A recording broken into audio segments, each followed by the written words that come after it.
मिलेगी हमेशा, परिंदों को मंजिल मिलेगी हमेशा, ये फैले उसके पंख बोलते हैं। और वही लोग रहते हैं चुप अक्सर, जिनके जमाने में हुनर बोलते हैं। गंगा के तटों गुरु गोविंद सिंह की तलवार, शहीद योगेंद्र सिंह चौहान की कुर्बानी, चंडोस की तरफ से विद्या मंदिर की इस पावन धरा को मैं सलाम पेश करता हूं, स्वीकार करो। यह मंच, यह उत्सव, यह कार्यक्रम मेरे लिए इसलिए तीर्थ के समान है क्योंकि यह विराजमान है। अगर जिनके चरणों की धूल अगर मेरे मस्तिष्क से लग जाए तो मेरा बड़ा सौभाग्य होगा। श्रीमान चाचा जी किशन कुमार शर्मा जी, जो मेरे गुरु पिता, कुछ भी समझ लीजिएगा, उन्होंने सब प्यार दिया है मुझको। साथियों, मैं तिरंगा ध्वज के लिए 4 लाइनें समर्पित करता हूं कि धरा की लाज वीरों के, धरा की लाज वीरों के पराक्रम पर टिकी होंगी, हर एक कण पर समर्पण की इबारत भी लिखी होगी। अरे नजर भरकर जरा देखो, नजर भरकर जरा देखो, पता चल जाएगा तुमको, तिरंगे पर सपूतों की विजय गाथा लिखी होगी, तिरंगे पर सपूतों की विजय गाथा लिखी होगी। भाई तालियों से वंचित मत करो। साथियों, जो हंसकर देश की खातिर, जो हंसकर देश की खातिर चढ़े फांसी पे फंदे पर, जो हंसकर देश की खातिर चढ़ा फांसी के फंदे पर, वतन से चुक नहीं सकता कभी कर्जा भगत सिंह का, वतन से चुक नहीं सकता कभी कर्जा भगत सिंह का। साथियों, भारत मां के लिए मैं 2 लाइनें 4 लाइनें समर्पित करता हूं कि होगा न बाल बाका हरगिज, होगा न बाल बाका हरगिज, कर लोगे यदि मन में निश्चय, सबसे कर वद्ध निवेदन है, बोलो भारत माता की जय, भारत माता की, भारत माता की। साथियों, विद्वानों ने कहा है, कवियों ने कहा है कि एक जय और जोड़ दो। आज अगर कोई तुम्हें पूछता है कि विश्व का बाप कौन है, तो उत्तर दो कि हिंदुस्तान। इसीलिए एक उनकी वाणी को आगे बढ़ा रहा हूं कि एक जय बनती है दुनिया के बाप की जय। साथियों, 2014 के बाद एक परिवर्तन आया है हमारे देश में।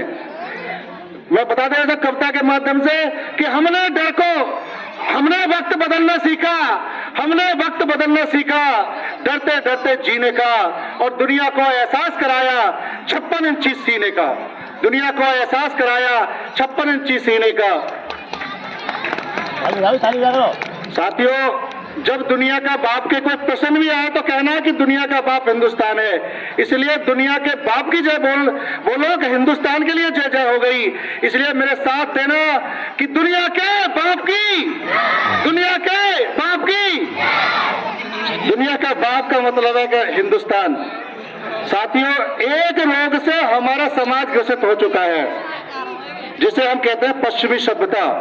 भाई भाई नहीं रहा, सास बहू नहीं रही, बहन भाइयों के संबंध ये सब मिट चुके हैं। ये मान लो, मैं कविता के माध्यम से, क्या कमी रही है कि पुरखों ने जो दिया हमें, जो पुरखों ने जो किया था हम पर, एहसान समझना भूल गए। हम देख तरक्की भाई की मन ही मन कुड़ते रहते हैं, हम देख तरक्की भाई की मन ही मन कुड़ते रहते हैं, केवल मूंछों के खातिर ही अपनों से लड़ते रहते हैं, केवल मूंछों के खातिर ही अपनों से लड़ते रहते हैं। बड़े बुजुर्गों का हमने, अरे बड़े बुजुर्गों का हमने सम्मान भी करना छोड़ दिया, बड़े बुजुर्गों का हमने सम्मान भी करना छोड़ दिया। पश्चिम का कल्चर अपनाया, माता से नाता तोड़ दिया, पश्चिम का कल्चर अपनाया, माता से नाता तोड़ दिया। जो सुना था मैंने, जो सुना था मैंने, जो पढ़ा था मैंने, जो देखा था मैंने, वो कह डाला, किसी राज नहीं खोला मैंने। जब दिल पर रखकर जरा हाथ कहो, क्या सत्य नहीं बोला मैंने? सत्य है नहीं। साथियों, इसी कड़ी में मुझे अभी YouTube पे देख रहा था तो एक बौद्ध कथा आ रही है उसमें कि एक गांव में कुआं होता है, कुआं, उसमें शेर गिर जाता है। मैं भाई की जगह कोई नहीं ले सकता, इस पर वो बौद्ध कथा है। तो साथियों, कुएं में एक शेर गिर जाता है तो सभी गांव वाले कुएं के आसपास इकट्ठे हो जाते हैं, और उस शेर को निकालने के लिए किसी की हिम्मत नहीं पड़ती है। उन्हें ध्यान आता है कि इसी गांव में 3 भाई रहते हैं, जिसमें एक भाई पहलवान है, बहुत हष्टपुष्ट है, और 2 भाई बहुत कमजोर हैं। उनको बुलाया जाए, उनको बुलाया गया और कहा गया कि भाई गांव के हित के लिए, समाज के हित के लिए तुम्हें कुएं में से ये शेर को निकालना होगा और हम तुम्हें रस्सी से बांध देंगे और आराम से निकाल लेंगे। तो वो कहता है कि भाई समाज हित के लिए मैं कार्य जरूर करूंगा, समाज हित के लिए मैं कार्य करने को तैयार हूं, मगर आगे की रस्सी मेरे भाई पकड़ेंगे। वो गांव वाले बोले भाई तुम्हारे भाई तो बहुत दुबले पतले, वो क्या कर लेंगे, नहीं हमारे भाई ही पकड़ेंगे। तो वो मान जाते हैं, रस्सी से बांध कर नहीं जाता और वो शेर को कंट्रोल करता है, बाहर निकालता है। जब शेर बाहर आता है तो पब्लिक को देखकर डर जाता है और दहाड़ मारता है। तो भाई सभी वो जितने गांव वाले थे शेर की दहाड़ सुनकर के भग जाते हैं, केवल वो दो भाई रस्सी से लटके रह जाते हैं। और फिर वो जो अंदर जो था भाई था वो बाहर आता है, सभी गांव वाले कहता है कि मैंने शेर को भगा दिया है, आ जाइएगा। और वो तब जब कहता है सबसे उनसे कहता है कि भाई मैंने जब ही कहा था कि भाई का स्थान कोई नहीं ले सकता, देखो आप सब भग गए और मेरे भाई भले ही कमजोर हैं पर मुझे निकालने के लिए विषम परिस्थितियों में।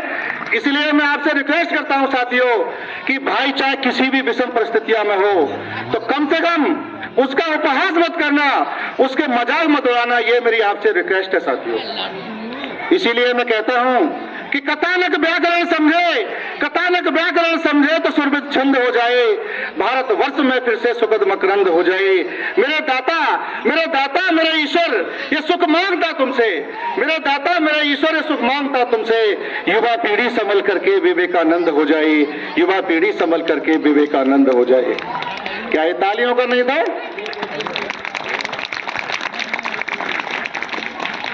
साथियों मुझे टाइम कम मिला है आज, मैं बस एक आपको बताना चाहूंगा।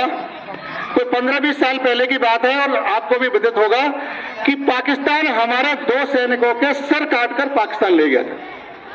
पाकिस्तानी सैनिक हमारे 2 सैनिकों के, वो क्यों ले गए थे ये बताना चाहूंगा। वो ये दिखाने के ले गए थे अपने अध्यक्ष को, राष्ट्रपति, प्रधानमंत्री को कि हिंदुस्तान के जवानों का सर, हिंदुस्तान के वीरों का सर होता कैसा है, वो कट तो सकता है मगर झुक नहीं सकता। क्या ये तालियों का नहीं था? साथियों सौभाग्य का हुआ दुर्भाग्य, उसमें से एक सर हंसराज का हमारे यूपी से था। जब वो पार्थिव शरीर उनके गांव में आता है जो इटा के आसपास गांव है, तो जब कपड़ा हटाया जाता है उसके सबसे ऊपर से तो उसका सर नहीं होता है। तो उसके घर वाले, उसके बाप माँ बहुत बिलखते हैं, बहुत रोते हैं कि कैसे कटा होगा, क्या हुआ होगा, सर कहाँ होगा।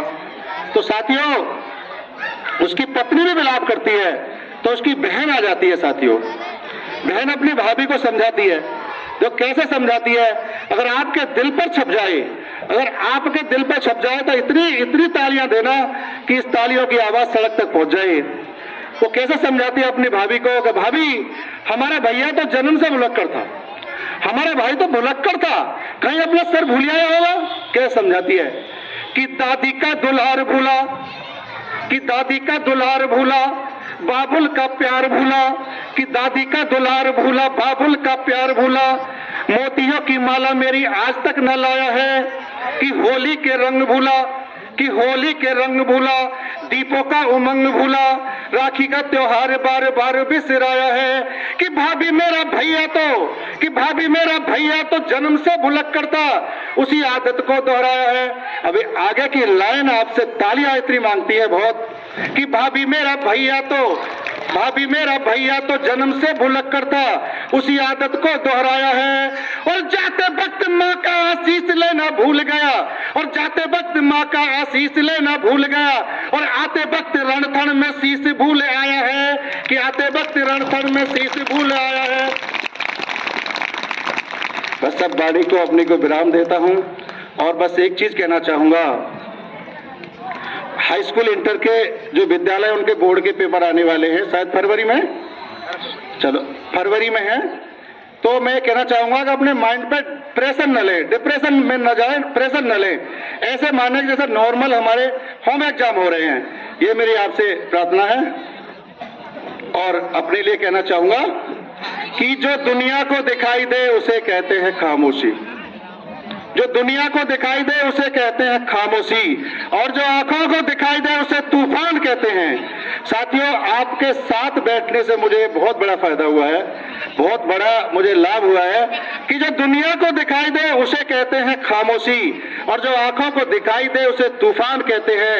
मेरे अंदर से एक एक करके सब हो गया रुखसत, बस एक चीज बाकी है जिसे ईमान कहते हैं, जिसे ईमान कहते हैं।